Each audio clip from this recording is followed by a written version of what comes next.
Included in the arrest on Saturday night was a couple that brought their 1-year-old and 3-year-old to this event.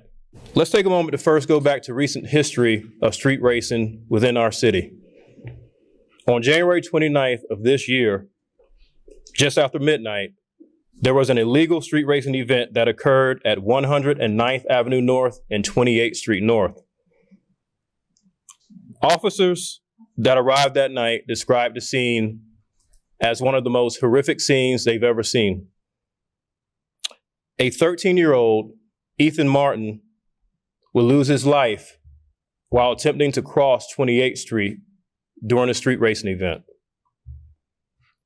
One would hope that such a tragic incident would serve to deter future illegal street racing. We hope that a 13-year-old's loss of life will be enough of a wake-up call to people that engage in this behavior.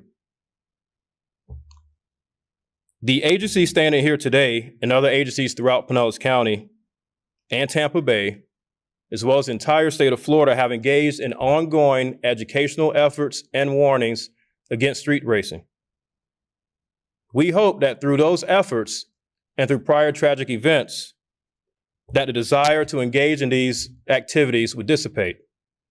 Turns out that is not the case, because this past Saturday night on April 22nd through Sunday morning, our agencies were made aware of a so-called street takeover. With every available resource at our disposal, law enforcement responded in our most aggressive manner to date. The results of our operation on Saturday night are absolutely staggering.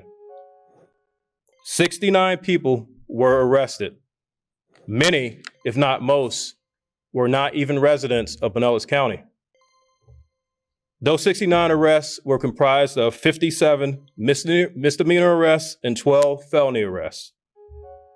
There were 74 citations that were issued. 23 suspect vehicles were taken and impounded in connection to this activity. Just so everyone is aware, whenever an owner is the driver or occupant of one of these vehicles during a street racing event, we can take that vehicle for 30 days. The owner is responsible for paying the towing and storage fees, which can often amount into the thousands.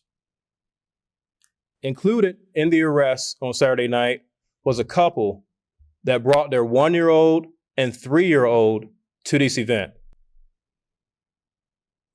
As we have reminded people before, it is illegal to be a spectator of these events as well as a participant. The parents from Saturday night that brought their 1-year-old and 3-year-old were charged with child endangerment, which is a felony.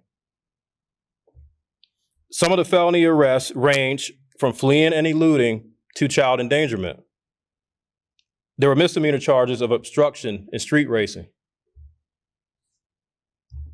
In conclusion, we ask all of you to help us continue to get the word out. We are a zero-tolerance city. We are a zero-tolerance county. And in Tampa Bay, we are zero tolerance. We strongly suggest those of you that have engaged in this activity and might have plans to do so in the future, that you find a legal, more safe activity, because this activity will land you in jail or in prison.